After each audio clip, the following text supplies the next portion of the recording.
인류에게 가장 복된 소식, 복음은 예수 그리스도를 믿기만 하면, 하나님의 아들을 믿기만 하면 구원받는다는 것입니다. 의롭다함을 받는다는 것입니다. 천국 간다는 것입니다. 하나님 말씀 요한복음 3장 16절이 그 사실을 이렇게 요약해서 우리들에게 말씀해 주십니다. 하나님이 세상을 이처럼 사랑하사 독생자를 주셨으니 이는 그를 믿는 자마다 멸망하지 않고 영생을 얻게 하려 하심이라. 하나님의 아들 독생자 예수 그리스도를 보내주셨는데 그를 믿는 자는 멸망하지 않고 영생을 얻습니다. 그러나 그를 믿지 않는 자는 심판을 받습니다. 요한복음 3장 17절 18절에 계속되어지는 하나님의 말씀을 들어보시기 바랍니다. 세상에 보내신 것은 세상을 심판하려 하심이 아니요 그로 말미암아 세상이 구원을 받게 하려 하심이라. 그를 믿는 자는 심판을 받지 아니하는 것이요 믿지 아니하는 자는 하나님의 독생자의 이름을 믿지 아니하므로 벌써 심판을 받는 것이니라. 하나님께서 인류를 구원하시려고 구원의 길을 주셨는데 하나님께서 원하시는 것은 구원이지 멸망이 아닙니다. 그러나 구원의 길을 주고 은혜를 베풀어 주었음에도 불구하고 들으려고 하지 않고 받으려고 하지 않고 믿으려고 하지 않는 사람은 이미 심판을 받고 있는 것이다 말씀하고 있습니다. 우리의 구원은 하나님의 아들인 예수 그리스도를 믿느냐 믿지 않느냐에 달려 있습니다. 하나님의 은혜로 보내주신 그 아들을 믿는 자는 하나님의 생명 곧 영생을 얻습니다. 그러나 믿지 않는 자는 하나님의 은혜를 뿌리치는 것이요 자기 행위로 하나님 앞에 서려고 하는 것이기 때문에 자기 행위로 하나님 앞에 설 자가 없기 때문에 이미 심판을 받은 것이라고 했습니다. 그러기에 인류에게 전해진 가장 복된 소식은 복음은 예수 그리스도 하나님의 아들 독생자 예수 그리스도를 믿기만 하면 구원받는다는 것입니다. 이 구원의 역사가 이루어지는 데는 순서가 있습니다. 오늘 본문에 보면 하나님에게서 시작된 구원의 역사가 우리에게 한 사람 한 사람에게 어떻게 이루어지는지 그 과정에 대해서 논리적으로 말씀해 주고 있습니다. 첫째로 주의 이름을 부른 자는 구원을 얻습니다. 12절 13절 말씀입니다. 한 분이신 주께서 모든 사람의 주가 되사 그를 부르는 모든 사람에게 부요하시도다. 누구든지 주의 이름을 부르는 자는 구원을 받으리라. 이 세상의 구세주는 오직 한 분뿐이십니다. 아멘. 네. 위대한 선생님, 훌륭한 분들은 많이 계시지만 그러나 온 인류를 죄와 사망에서 건져주실 수 있는 구세주는 한 분뿐이십니다. 예수 그리스도이십니다. 하나님이 이 땅에 보내신 독생자 예수 그리스도 그분만이 인류에 그러기 때문에 주님, 큐리오스가 친정한 주님이 되십니다. 그분만이 모든 사람의 주가 되십니다. 그렇기 때문에 저를 부르는 사람, 모든 사람이 그 부요함을 누립니다. 그리스도는 율법을 완성하신 분이십니다. 그래서 저를 부르는 모든 자에게 율법의 요구가 이루어진 것처럼 의롭다 하시고 구원해 주시는 역사를 하시는 것입니다. 이 사실을 로마서 8장 3절 4절에 이렇게 말씀하고 있습니다. 율법이 육신으로 말미암아 연약하여 할 수 없는 그것을 하나님은 하시나니 곧 죄로 말미암아 자기 아들을 죄 있는 육신의 모양으로 보내어 육신의 죄를 정하사 육신을 따르지 않고 그 영을 따라 행하는 우리에게 율법의 요구가 이루어지게 하려 하심이니라. 이 말씀 우리가 자주 보았지만 무슨 말씀입니까? 인간들이 하나님의 율법을 다 이루면 구원받는데 연약해서 죄성이 있어서 아담의 후손으로 태어난 우리, 원죄의 부패성을 가지고 있는 우리는 율법을 결코 이룰 수가 없습니다. 우리 스스로는 율법 때문에 죄인으로 드러날 뿐입니다. 그것을 이루기 위해서 하나님이 사람의 몸으로 그리스도를 보내주시고 독생자를 보내주시고 그분이 율법을 다 완성하심으로 말미암아 이제 그를 믿는 사람을 의롭다 하시게 하셨습니다. 우리가 지난주에 본 것처럼 그리스도는 모든 믿는 자에게 의를 이루기 위해서 율법의 마침이 되셨습니다. 이는 그리스도는 율법을 완성하신 분이기 때문에 이제 내 의가 아니라 주님의 의를 의지해서 그를 믿는 자에게는 의롭다 선언해 주시는 것입니다. 이것이 곧 저를 부르는 모든 사람에게 부요하시도다 하는 것입니다. 주의 이름을 부르는 자는 구원을 얻습니다. 이것이 복음입니다. 누구든지 주의 이름을 부른 자는 구원을 받는다. 이것이 하나님의 약속입니다. 주의 이름을 불러 구원받는 자 중에는 예수님과 함께 십자가에 달릴 때 행악했던 행악자 중 한 사람도 포함되어 있었습니다. 그 사람은 행한 것이 죄뿐입니다. 십자가에 처형된 것이 마땅한 사람이었습니다. 그런데 그 중에 한 사람은 예수를 믿지 아니하고 오히려 당시 사람들과 함께 비방하며 조롱하며 이야기합니다. 당신이 그리스도라면, 당신이 구세주라면 당신도 내려오고 우리도 내려오고 구해주시오. 그러면 우리가 믿겠습니다 라고 비방했습니다.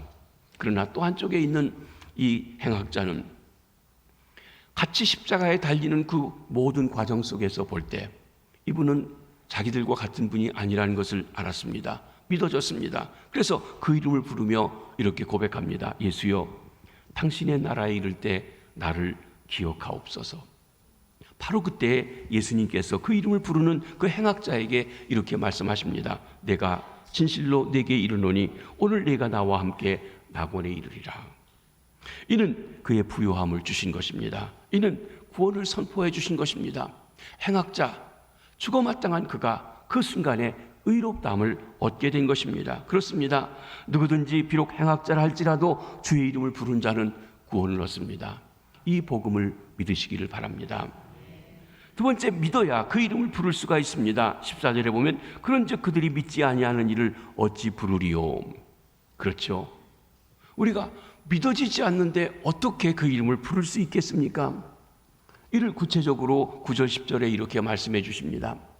내가 만일 내 입으로 예수를 주로 시인하며 또 하나님께서 그를 죽은 자 가운데서 살리신 것을 내 마음에 믿으면 구원을 받으리라. 사람이 마음으로 믿어 의에 이르고 입으로 시인하여 구원에 이르느니라. 입으로 예수 그리스도가 나의 주 되심을 시인하면 구원 얻습니다. 아주 간단합니다. 단순합니다. 구원의 진리가 너무 쉽습니다. 그런데 입으로 예수가 나의 주님, 나의 큐리오스라고 시인하려고 하면 도대체 그분이 누구이기에, 무엇을 하셨기에 내가 주님이라고 모셔야 되는지, 주라고 고백해야 되는지, 그리고 내 인생을 그분에게 맡겨야 되는지 믿어져야 되지 않냐는 것이에요. 예수님의 십자가의 죽음과 부활이 나를 위한 것으로 마음으로 믿어질 때 우리는 예수를 주, 큐리오스라고 시인할 수 있는 것입니다. 마음으로 믿어야만 입으로 부를 수가 있는 것입니다. 그렇습니다. 마음으로 믿어지는 역사가 있어지시기 바랍니다. 세 번째로는 들어봐야 그런데 믿을 수가 있는 것입니다. 14절 중반절에 듣지도 못한 일을 어찌 믿으리요. 그렇죠. 들어보지도 못한 일을 어찌 믿을 수가 있겠습니까? 지금부터 140여 년 전 예수님에 대해서, 하나님에 대해서, 복음에 대해서 한 번도 들어본 적이 없는 우리 민족은 하나님을 알 길이 없었습니다. 구원의 길이 들어오지 않았습니다. 왜? 한 번도 들어보지 못했기 때문에 그렇습니다. 그분이 누군지, 어떤 일을 했는지 들어봐야 그분에 대해서 믿든지 안 믿든지 알 것입니다. 이 세상에 많은 사람들이 복음을 들어보지 못했기 때문에 믿지 못하는 것입니다. 물론 들었는데 자기의 생각과 안 맞아서 안 믿는 사람도 있을 것입니다. 그러나 들어봐야 적어도 믿든지 안 믿든지 선택할 수 있고 결단할 수 있습니다. 들어야 믿을 수가 있습니다. 그렇습니다. 믿음은 들음에서 생겨납니다. 17절 말씀입니다. 그러므로 믿음은 들음에서 나며 들음은 그리스도의 말씀으로 말미암았느니라. 여러분, 믿음이라고 하는 것은 내가 어떤 열망이 있는 것을 말하지 않습니다. 내가 원하는 것을 말할 때는 믿습니다 하면은 될지 몰라요. 그런데 그게 아니에요. 하나님이 말씀하신 것을, 하나님이 행하신 것을 단순하게 그대로 받아들이고 믿는 것을 얘기합니다. 그러니까 우리 믿음의 대상이 되신 하나님이 뭐라고 하셨는지 그 말씀이 없으면 내 믿음이 주관적인 것이고, 그리고 바른 믿음이 될 수 없다는 것입니다. 믿음은 들음에서 납니다. 하나님의 말씀을 듣는 데서 나타납니다. 그러나 무엇을 듣느냐에 따라 믿음이 달라집니다. 잘못된 교리를 들으면 잘못된 길로 갑니다. 우리 중에 이단들이 얼마나 열심인지 모릅니다. 극심합니다. 그 얘기를 그렇게 들으면 그렇게 믿어져요. 잘못된 걸 듣는 것, 잘못된 길로 갈 수 있습니다. 바른 진리를 들어야 됩니다. 우리가 그리스도의 말씀을 들어야 그리스도에 대한 믿음이 생기는 것입니다. 예수 그리스도가 누구며 무엇을 하셨는지 들어보지 아니하고는 결코 예수님을 주님이라고, 구세주라고, 왕이라고 믿을 수가 없는 것입니다. 믿지 아니하는데 어떻게 예수를 주라고, 큐리오스라고 부를 수 있겠습니까? 믿음은 말씀에 대한 반응입니다. 믿음은 기도한다고 뚝 떨어지는 것이 아닙니다. 말씀을 듣고 배울 때 생겨집니다. 19세기 미국의 부흥운동을 일으켰던 주역이었던 D.L. 무디 선생님, 그는 고백합니다. 무디는 하나님께 믿음을 달라고 기도했습니다. 그리고 그는 기도하면 하늘에서 믿음이 뚝 떨어지고 믿어지는 것으로 여겨졌습니다. 그런데 믿음이 생기지 않는 것이에요. 믿음이 자라지 않는 것이에요. 그러다 어느 날 그는 로마서 10장 17절에 있는 말씀을 읽어보게 되었습니다. 우리 그 말씀을 다 같이 한번 읽어보십니다. 시작. 그러므로 믿음은 들음에서 나며 들음은 그리스도의 말씀으로 말미암았느니라. 말씀을 들어야 믿음이 생기고 그 말씀을 통하여서 믿음이 살아간다는 것을 알게 되고, 그때부터 무디가 성경을 펴고 읽고 성경 공부를 하고 성경 공부를 가르치게 되었습니다. 그랬더니 그 믿음이 자라가기 시작했다는 것입니다. 사랑하는 성도 여러분, 오래 믿었는데 믿음이 그 타령이십니까? 말씀을 공부하시는지요? 말씀을 읽으시는지요? 말씀에 대한 묵상이 있으신지요? 성경 공부하시기 바랍니다. 하나님 말씀을 귀 기울여 들으시기 바랍니다. 그러면 믿음이 통하여서 믿음이 생기며 또한 믿음이 자라가게 될 것입니다. 말씀을 들어야만 우리가 믿음이 생겨지는 것입니다. 넷째로는 전해주는 사람이 있어야 들을 수가 있습니다. 14절 하반절에 전파하는 자가 없이 어찌 들으리요. 그렇습니다. 누군가가 하나님 말씀을 전해주어야, 복음을 전해주어야 들을 수가 있습니다. 여러분, 저와 여러분이 여기 있다고 하는 이야기는 언젠간 누군가에 의해서 교회를 갖고 복음을 듣는 그 자리에 갔고, 그리고 그 말씀을 들으면서 믿어지는 역사가 있었기 때문에 여기까지 오게 되었습니다. 여러분을 처음 복음으로 인도해 주신 분, 교회로 인도해 주신 분 누구입니까? 그 발걸음이 있었기 때문에 시작이 되었습니다. 저는 몇 번 말씀드렸지만 저희 이모가 제가 초등학교 3학년 때 처음 공주성결교회로 데리고 갔습니다. 그게 제가 처음 교회를 가서 복음을 듣게 된 기회가 됐습니다. 그 후에 교회 학교 선생님들이 또는 목사님이 말씀을 전해 주었습니다. 제가 개인적으로 구원을 받게 된 것, 그 신학적으로 정리해 보면 중학교 2학년 때 성결교회 남전도의 순회 부흥사였던 박정식 목사님이 제가 다니던 공주성결교회에 와서 부흥회를 하실 때 전해주신 말씀을 듣고 예수를 믿고 주의 이름을 부르게 되었습니다. 그때 기억은 목사님이 내 얘기를 하시는 거예요. 눈물도 나오고 콧물도 나오고, 그리고 무슨 생각을 했냐면, 제가 여기 자목사님이 있지만 처음 교회 갔을 때 목사님의 넷째 아들인가요? 다섯째 아들인가요? 예, 있는데 그 아들하고 친구인데 그 집을 자주 드나들었거든요. 근데 담임 목사님이 강사 목사님한테 내 얘기를 해서 내 얘기를 시시콜콜 다 해주시는 줄 알았어요. 그렇게 느낄 정도로 완전히 내 얘기를 하시는 거예요. 너 어떻게 저렇게 아실 수 있을까 싶을 정도로 말이죠. 근데 제가 나중에 그렇게 생각을 어렸을 때는 했는데 어느 순간에 보니까, 아니, 목사가 할 일 없어서 중학교 2학년 학생 얘기를 강사 목사님한테서 쟤 좀 알아듣게 얘기하라고 그렇게 하겠습니까? 아니에요. 그냥 복음의 말씀을 전해주셨는데 그 사건의 말씀이 나의 말씀이 되도록 성령께서 역사해 주셔서 믿어지게 하셨습니다. 그때 헌신하며 일할 사람 일어나라고 일어났어요. 헌신했어요. 사실 그러면서도 잃어버리고 있었던 것을 하나님이 때가 되셔서 다시 불러주셔서 오늘 여기까지 올 수 있도록 해주셨습니다. 그렇습니다. 전파하는 이가 들을 수 있습니다. 훗날 알고 보니까 저희 어머니 시집 온 후에 저희 이모님이 그 외할머니와 함께 예수를 믿게 됐는데, 우리 외갓집은 경상도에서 온 전도 할머니, 그거밖에는 몰라요. 어디서 왔는지 어떤 분인지 모르는데 왜 왔는지도 모르지만 경상도에서 온 전도 할머니가 예수 믿어야 된다고 해서 저희 외갓집이 부여군 석성명 비당리였는데 거기에 천막교회를 짓고 어렸을 때 가본, 거기 가서 예배를 드렸고, 그리고 그 믿음을 가지고 저희 와서 저에게 전도해 주어서 교회 가라고 하자고 해서 바로 오게 되었습니다. 전파하는 자가 있어야, 전도해 주는 자가 있어야 들을 수가 있습니다. 전파하는 자가 없이 들으리요. 아마 어떤 분들은 태어나면서부터 태를 이어 믿어서 태어나면서부터 부모님들이 바로 여러분들을 교회로 인도해서 복음을 들을 수 있는 기회를 주셨지만, 그러나 어느 한순간에 어떤 집회를 통해서 또 어떤 일을 통하여 여러분의 믿음이 이렇게 진정 예수님을 영접하고 믿을 수 있는 그 시간을 갖게 되었을 것입니다. 근데 요즘에는 여러 가지 형태로 하나님의 말씀이 사람의 귀에 전해지고 있습니다. 그 현상을 오늘 본문 8절에 이렇게 말씀합니다. 그러면 무엇을 말하느냐? 말씀이 내게 가까워 내 입에 있으며 내 마음에 있다 하였으니 곧 우리가 전파하는 믿음의 말씀이라. 이런 구원의 말씀이 아주 가까이 우리에게 들려지고 있음을 말해주는 것입니다. 그렇습니다. 오늘 우리는 말씀을 전해주는 이가 많아 아주 쉽게 말씀을 들을 수 있습니다. 그런데 TV를 켜기만 해도 좋은 주옥 같은 설교들이 많이 나오고, 차를 타고 가면서 우리가 라디오에서도 얼마든지 설교를 들을 수 있는데, 많은 말씀이 있는데 그러다 보니까 우리가 집중해서 듣지 않기 때문에 오히려 물의 홍수 속에서 마실 물이 없듯이 말씀의 홍수 속에서 말씀을 듣지 못하는 그런 일이 우리에게 있습니다. 여하튼 전해주어야 들을 수가 있는 것입니다.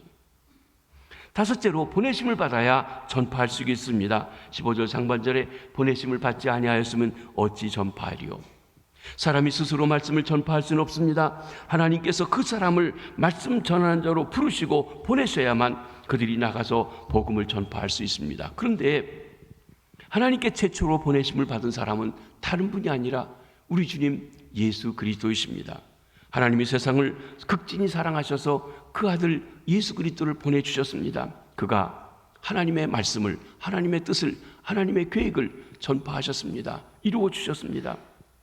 그를 믿는 제자들이 있습니다. 예수님께서 그 제자들에게 해야 될 마땅한 일이 바로 이 하나님의 구원 계획, 예수 그리스도를 통한 구원의 일들을 선포하고 외치고 드러내라고 말씀하십니다. 그가 떠나시면서 제자들에게 부탁하신 말씀들을 봅니다. 먼저 마태복음 28장 18절로 20절입니다. 예수께서 나와 말씀하여 이르시되 하늘과 땅의 모든 권세를 내게 주셨으니 그러므로 너희는 가서 모든 민족을 제자로 삼아 아버지와 아들과 성령의 이름으로 세례를 베풀고 내가 너희에게 분부한 모든 것을 가르쳐 지키게 하라. 볼지어다 내가 세상 끝날까지 너희와 항상 함께 있으리라 하시니라. 마태복음이 말씀하시는 것, 우리가 외쳐야 할 내용의 핵심은 하늘과 땅의 모든 권세가 예수님에게 있다는 걸 선포하는 것입니다. 그분이 모든 권세를 가졌으니까 그분에게 복종하고 그분의 말씀을 지켜 행하는 삶을 살아가도록 만드는 것이 복음 전도하는 일입니다. 그렇게 하겠다고 결단한 사람에게 아버지의 이름, 성령의 이름, 예수의 이름으로 세례를 베푸는 것입니다. 그 일을 할 때 세상 끝날까지 주께서 함께 하시겠다고 약속하십니다. 또한 예수님께서는 그를 따른 제자들에게 또한 말씀을 전파하기를 부탁하시는데 마가복음은 이렇게 기록합니다. 마가복음 16장 말씀입니다. 또 이르시되 너희는 온 천하에 다니며 만민에게 복음을 전파하라. 믿고 세례를 받는 사람은 구원을 얻을 것이요 믿지 않는 사람은 정죄를 받으리라. 복음을 전하되 만민에게, 모든 민족에게, 다른 민족에게까지도 가서 복음을 전파하라고 하십니다. 그리고 믿는 자에게는 주님과 일치되는, 하나가 되는 표시로 세례를 받게 하십니다. 예수를 주로 모시는 그 일입니다. 세례를 받고 구원받게 하라. 그러나 믿지 않는 사람도 있을 텐데 믿지 않는 사람은 정죄받을 것이라고 했습니다. 믿음이 구원이냐 정죄냐는 갈림길에 있습니다. 그러므로 주를 믿는 자는 누구나 복음을 전파하도록 보냄을 받고 있는 것입니다. 특정한 사람이 아니라 이 복음을 들은 저와 여러분 모든 사람이 사실은 바로 이 복음을 증거하는 삶을 살아가라고 말씀하십니다. 주님의 보내심을 받고 복음 전파하러 다니는 발이 복됩니다. 그러기에 그 발을 이렇게 노래하고 있습니다. 이사야서에 나오는 말씀입니다. 아름답도다 좋은 소식을 전하는 자들의 발이여. 여러분, 여기서 우리가 구원이 어떻게 이루어지는 그 과정을 보았습니다. 첫째로는 누구든지 주의 이름을 부르면 구원받습니다. 아주 단순합니다. 예수를 주라고 믿으면 구원받습니다. 강도라도 구원받습니다. 그런데 그렇게 주의 이름을 부르려면 마음으로 믿어줘야 됩니다. 마음으로 믿어줘야 입으로 시인할 수 있습니다. 마음으로 믿어지려면 들어봐야죠. 어떤 일을 하신 분인지, 왜 그런지를 들어봐서 믿을 수가 있습니다. 그럼 들으려고 하면 누군가 전해줘야죠. 전해주려고 하면 보내심 받은 사람이 있어야 된다는 것입니다. 사랑하는 성도 여러분, 여러분의 삶에 이 구원의 역사가 이루어지길 바랍니다. 아멘. 누구든지 주의 이름을 부르는 사람은 구원을 얻습니다. 큰 두 번째로 이 구원이 이루어지는 과정을 살펴보면서 우리는 구원의 역사를 위해서 귀하게 쓰이는 몸의 기관이 지체가 있음을 보게 됩니다. 마음, 입, 그리고 발이라고 하는 것입니다. 그런데 우리가 로마서 3장을 보았을 때 3장 10절로 18절에 보면 이 기관, 마음, 입, 발이 범죄의 도구로 쓰여졌었습니다. 우리 인간이 죄인임을 드러내 보여주는 기관들이었던 것입니다. 그런데 그 기관들이, 그 지체들이 여기에선 구원을 위해서 아름답게 쓰여지는 기관들이 되고 지체들이 되고 있는 것입니다. 먼저 마음입니다. 인간에게 가장 중요한 것이 마음입니다. 여러분, 우리 마음이 어디 있을까요? 우리 마음하면 여기를 이렇게 되는데 사실은 여기일지도 모릅니다. 왜냐하면 생각하는 것이니까. 그런데 그게 어디 있든지 마음이 어떠냐에 따라 인생이 달라집니다. 마음이 부패하면 죽음입니다. 마음이 그리스도를 모시고 새로워지면 생명입니다. 생각하는 것이 어떠냐에 따라서 그 사람의 인생이 달라지는 것입니다. 하나님을 떠난 인간의 마음은 마치 썩은 우유같이 부패해서 쓸모없고 무익합니다. 그 상태가 로마서 3장 10절로 12절에 말씀하십니다. 의인은 없나니 하나도 없으며 깨닫는 자도 없고 하나님을 찾는 자도 없고 다 치우쳐 함께 무익하게 되고 선을 행하는 자는 없나니 하나도 없도다. 이 말씀은 인간이 다 죄 아래 있음을 설명해 주는 말씀입니다. 원죄의 부패성을 타고 태어나서 아무리 좋은 집안 사람이라도 아무리 교육을 받는 사람이라도 인간은 다 죄 아래 있다는 것입니다. 인간이 죄인인 그 근본 원인은 마음이 부패했기 때문에 그렇습니다. 마음에 하나님을 두기를 싫어하는 인간의 마음은 마치 썩은 우유 같아서 쓸모가 없다고 그랬어요. 왜 인간이 죄인이냐? 원죄 부패성을 가지고 있지만 생수의 근원 대신 하나님을 마음에 모시지 않습니다. 그래서 썩어 있다고 그랬어요. 썩어 있으니까 썩은 게 나온다는 것입니다. 그러기에 자신이 누구이며 어디로 가는지도 깨닫지 못합니다. 종교성은 있습니다. 하나님의 형상대로 지음받았기 때문에 하나님을 추구하는 마음이 있습니다. 그러나 하나님에 대한 바른 지식이 없어서 헛된 것, 우상, 인간이 다스리라고 한 다스림 받아야 할 것을 오히려 존중히 여기고 숭배하는 것을 하게 됩니다. 하나님을 찾지 못합니다. 선을 행하지 못합니다. 이는 하나님을 정해진 표준을 잃지 않은 거룩한 삶을 살아갈 수가 없다는 것을 말해줍니다. 그 타락의 중심이 무엇입니까? 마음이 부패했기 때문에 그렇습니다. 그럼 구원은 무엇입니까? 구원은 생명의 주관자 되신 생명이신 예수님을 마음에 모시는 것이에요. 그것이 예수를 주로 믿는 것, 주의 이름을 부르는 것이라고 얘기했습니다. 요한복음 1장 12절 아주 중요한 말씀입니다. 영접하는 자, 곧 그 이름을 믿는 자들에게는 하나님의 자녀가 되는 권세를 주셨으니. 예수 믿으면 구원받는다고 했는데 예수 믿는 게 뭐냐면 예수님을 마음에 영접하는 것이에요. 영접하는 게 믿는 것이라고 했어요. 어떻게 영접하는 겁니까? 주님으로 영접하는 거예요. 당신이 주인이 나는 종입니다. 당신이 왕이니 나는 신하입니다. 당신이 하나님이니 나는 피조물입니다. 라고 그분을 모셔드리는 것이에요. 내 인생 내 것이니 내 마음대로 사는 게 아니라 내 인생의 주인이 당신이십니다 하고 그분을 나의 주인으로 모셔드리는 게 이게 예수를 믿는 것이라고 하는 것입니다. 그때 우리가 하나님의 자녀가 되는 것입니다. 그렇습니다. 예수 믿는다는 것, 예수님을 내 인생의 주인으로 내 마음에 모셔드리는 것입니다. 이때 예수님께서 새 마음을 주세요. 새롭게 해주십니다. 그러면 더러운 물속에, 흙탄 물속에 솟아있는 생수 같은 것 새 사람이 되도록 역사해 주시는 것입니다. 요한계시록 3장 20절도 예수님을 영접하는 삶의 모습을 말씀해 주십니다. 볼지어다 내가 문 밖에 서서 두드리노니 누구든지 내 음성을 듣고 문을 열면 내가 그에게로 들어가 그와 더불어 먹고 그는 나와 더불어 먹으리라.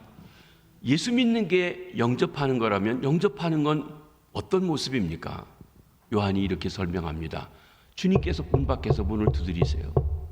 근데 이것은 밖에서 부수고 들어올 수 있는 문이 아니고 안에서 열어줘야 합니다.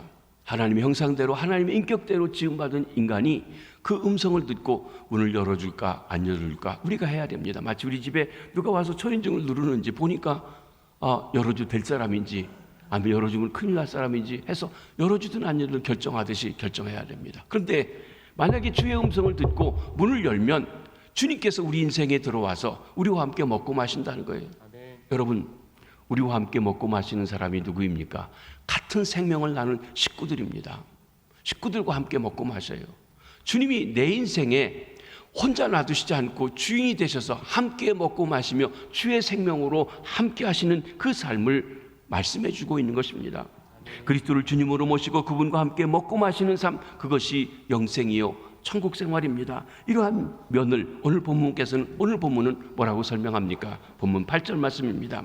말씀이 내게 가까워 내 입에 있으며 내 마음에 있다 하였으니 곧 우리가 전파하는 믿음의 말씀이라.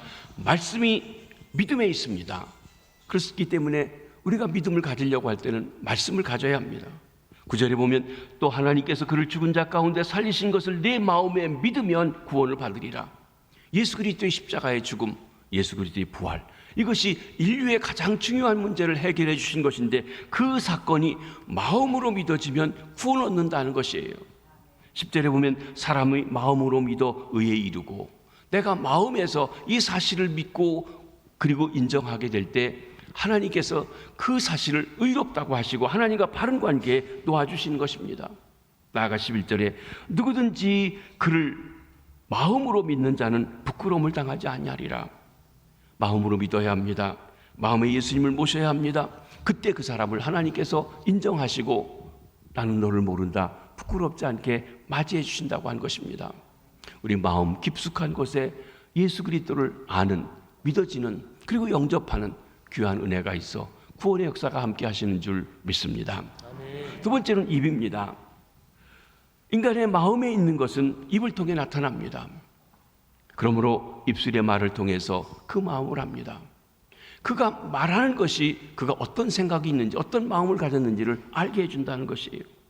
부패한 마음은 더러운 말로 표현되고 있습니다. 로마서 3장 13절로 14절이 그 모습을 말해주고 있습니다. 그들의 목구멍은 열린 무덤이요 그 혀로는 속임을 일삼으며 그 입술에는 독사의 독이 있고 그 배는 저주와 악독이 가득하고.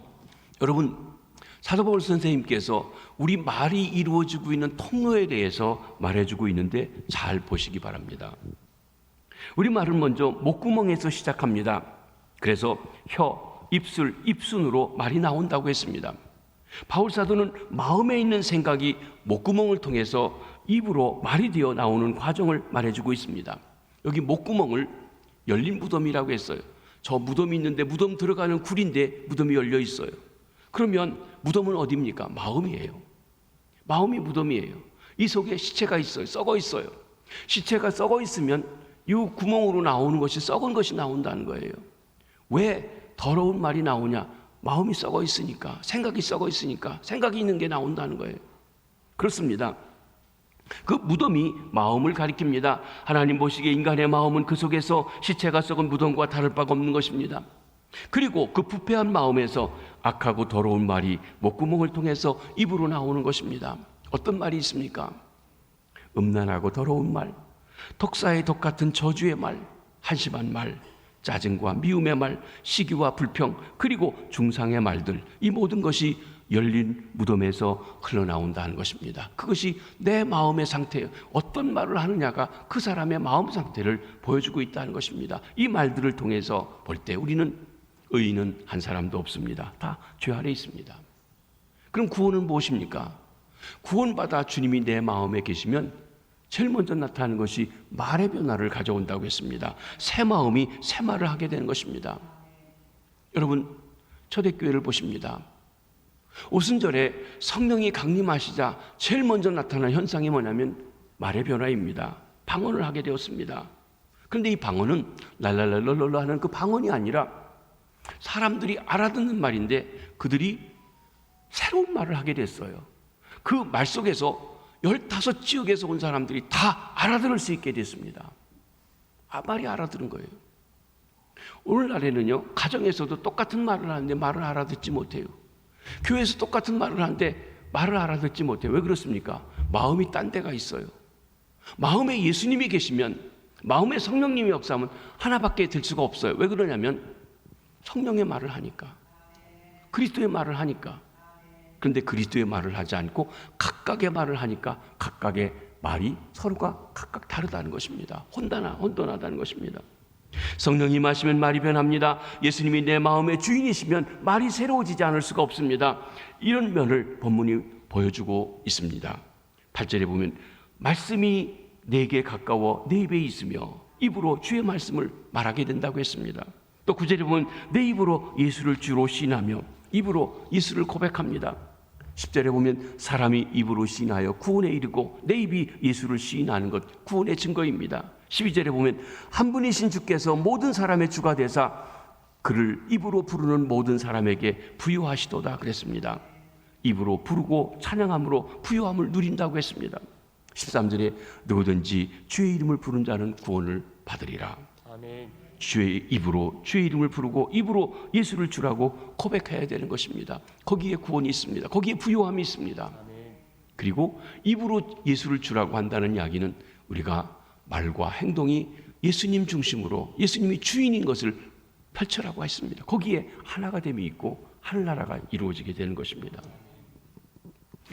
그 다음에 세 번째로 여기 귀하게 하나님이 쓰시는 것이 발입니다. 발은 사람의 행동과 삶을 포괄적으로 말해줍니다. 모세가 시내산에 불이 붙어있지만 타지 않는 가시나무 떨기 속에 하나님의 영광 속에 하나님의 임재 속에 갔을 때 하나님이 하신 첫 번째 말씀이 무엇입니까? 네 발에서 신을 벗으라. 네 과거의 모든 걸 내려놓아라. 회개하라. 그 말씀이기도 합니다. 발, 신발. 내 가는 곳마다 다 가는 곳이 발입니다. 그렇기 때문에 발이라는 것은 내 행동을 포함해서 말합니다. 하나님을 떠난 발은 파멸을 향해 가고 있습니다. 하나님 없는 사람의 삶은 평강을 알지 못합니다. 그 모습을 로마서 3장에서 우리가 이렇게 보았습니다. 3장 15절로 17절까지 말씀입니다. 그 발은 피 흘리는 데 빠른지라 파멸과 고생이 그 길에 있어 평강의 길을 알지 못하였고. 여기 그 발이 피 흘리는 데 빠르다고 하는 것은 피 흘린다는 말은 꼭 사람을 살인하거나 죽인다고 하는 말은 아닙니다. 이웃을 향해서 해를 끼치는 모든 행동을 가리켜 말합니다. 또한 파멸은 파괴라는 말을 쓸 수 있습니다. 사람들이 쫓아다니면서 사람과 사람 사이를 파괴하는 것입니다. 거기에 평강이 없습니다. 여러분의 발이 어떤 공동체의 평안을 허는 데 가고 있습니까? 그리고 갈등을 해결하는 데 가고 있습니까? 내 발이 파멸을 향해 피 흘리는 데 가고 있습니까? 화목하는 데 가고 있느냐 하는 것입니다. 그런데 복음을 전하는 발이 복되다고 했습니다. 사람과 사람을 화목하게 하는 발길입니다. 사람과 하나님을 하나 되도록 만들어주는 것입니다. 사람과 사람의 막힌 담을 헐고 화평하게 하는 발입니다. 그러기에 그 발의 아름다움을 노래합니다. 이 말씀은 원래 이사야서 52장 7절에 나온 것입니다. 아름답도다 좋은 소식을 전하는 자들의 발이요. 이 이사야서에 나오는 말씀의 핵심은 이스라엘 백성이 바벨론 포로가 되었었는데 포로에서 그치고 이제는 해방되어서 돌아올 것을 말씀하셨습니다. 이 아름다운 소식, 구원의 소식, 회복의 소식, 그 핵심에 하나님의 통치의 소식이 들어있습니다. 이 아름다운 소식이란 말이 복음이란 말입니다. 유한계리온이란 말입니다.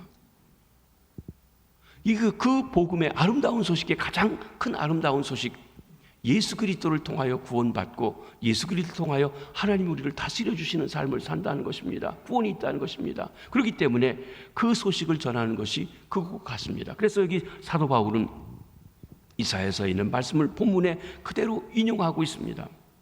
성경에서 발을 칭찬하고 노래하는 것이 이 복음을 증거하는 이 일에 대한 것뿐입니다. 그렇습니다. 하나님의 복음을 전하여 구원 얻게 하는 삶, 그것이 참으로 아름답고 복된 것입니다. 사랑하는 성도 여러분, 여러분을 통해서 예수님을 알고 구원받고 하나님과의 관계가 회복되고 사람과 사람과 회복된 사람이 얼마가 있으신지요? 그것이 곧 우리가 해야 될 가장 아름다운 일, 복된 일이라 말씀하십니다. 이렇게 말하면 여러분이 나는 이 나이에 무슨 선교사가 되고 목사가 되라는 것인가? 신학교 이제 가라는 것인가? 아닙니다. 절대로 그렇지 않습니다. 여러분, 지금 여러분이 신학교 가셔도 받아주지도 않고 하실 일도 없으십니다. 그렇게 생각하지 마십시오. 이건 뭔가 하면 여러분이 어디서 무엇을 하시든지 간에 여러분이 어떤 직종의 일을 하시든지 간에 바로 그 삶 속에서 복된 소식, 예수 믿으면 구원받는다는 소식, 하나님 우리를 사랑하시다는 소식을 드러내며 증거하며 살라는 것입니다. 여러분이 어떤 사업을 하시든지 그 사업 속에서 이 하나님의 통치를 보여주고 드러내며 나타내는 것을 하라는 것. 그것이 바로 아름다운 소식을 전하는 복된 발이 될 수 있는 것입니다.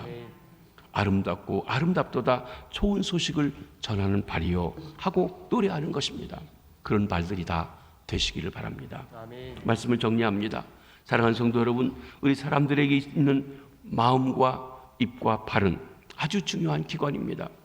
그것을 어떻게 쓰느냐에 따라서 죄 짓는 기관이 될 수 있고, 그리고 복음을 위해서, 하늘나라를 위해서 귀하게 쓰임받는 지체도 될 수가 있습니다. 여러분의 마음에 주님이 계신지요? 입술로는 주여 주여 하고 오랫동안 교회 나왔는데 정말 예수님이 여러분의 주인이시고 주인의 말씀을 따라서 순종하며 복종하며 하나님과 화목하게 되었고 이웃과 화평하게 되셨는지요? 여러분의 입술이 주님을 진정 기뻐하고 즐거워하고 찬양하며 먼저 그 나라와 그 일을 구하고 있으신지요? 여러분의 발이 어디를 향하고 가고 있습니까? 로마서 6장 13절에 사도 바울 선생님의 권고하시는 말씀을 한번 들으시기를 바랍니다. 또한 너희 지체를 불의의 무기로 죄에게 내주지 말고 오직 너희 자신을 죽은 자 가운데서 다시 살아난 자 같이 하나님께 드리며 너희 지체를 의의 무기로 하나님께 드리라. 사랑하는 성도 여러분, 하나님께서 우리를 구원해 주신, 그래서 변화시켜 주신 우리의 마음, 우리의 입술, 우리의 발을 주님께 드려서 복음을 위해 살아가시는 아름다운 삶들이 되시기 바랍니다. 혹 여러분 중에 교회는 다니지만 예수님을 친정 내 주인으로, 인생의 주인으로 믿고 영접하고 드리지 못했다면 여러분의 마음으로 믿고 입으로 불러 구원받으시며 이제는 여러분이 여러분 자신을 위한 삶에서 그치고 더 나아가서 진정 복음을 위한 삶, 하나님 나라를 위한 삶을 살아가시는 귀한 백성들 되기를 주의 이름으로 축복합니다. 기도하시겠습니다. 하나님 아버지, 오늘 이렇게 저희들이 주님 앞에 나와 예배하게 하시니 감사합니다. 우리가 140여 년 전 한 번도 들어보지 못했던 복음의 말씀을 선교사님들을 통하여 미국에서, 카나다에서, 영국에서, 호주에서 선교사님들을 보내주시고 믿지 않는, 들어보지 못했던 말씀을 전해주시며 성령께서 역사하셔서 한 사람씩 한 사람씩 믿어지게 하시고 마침내 우리도 그 복된 소식을 듣고 예수님이 나의 구주시요 또 우리의 진정한 구원자이심을 알고 믿어 이름을 부르며 구원받게 해주시고 하나님 중심으로 살며 어디로 와서 어디로 가는지 알게 해주신 것 감사합니다. 이제는 저희들이 마음으로, 입으로, 발로 하나님을 기쁘시게 하며 영광 돌리는 복음을 드러내고 살아가는 아름다운 삶이 될 수 있도록 축복해 주시옵소서. 하나님 앞에 복음의 빚진 자로서 살아갈 수 있도록 축복해 주시옵소서. 그러기에 예수님이 가장 귀한 분이시며 인생의 주인이시며 삶의 주관자이심을 고백하며 주님을 높이며 찬양하는 믿음의 식구들 다 될 수 있도록 역사해 주시옵소서. 먼저 믿은 자들의 삶이 주 앞에 드려져 아름답게 쓰임받게 하시고 아직 처음 나오신 분들 또 교회를 다니지만 이 믿음으로 주님을 만나지 못한 분들 주님 만나 주시옵소서. 믿어지게 해 주시옵소서. 들려지게 해 주시옵소서. 그리고 주의 이름을 불러 구원받는 귀한 역사가 있게 해 주시옵소서. 예수님 이름으로 기도하옵나이다. 아멘.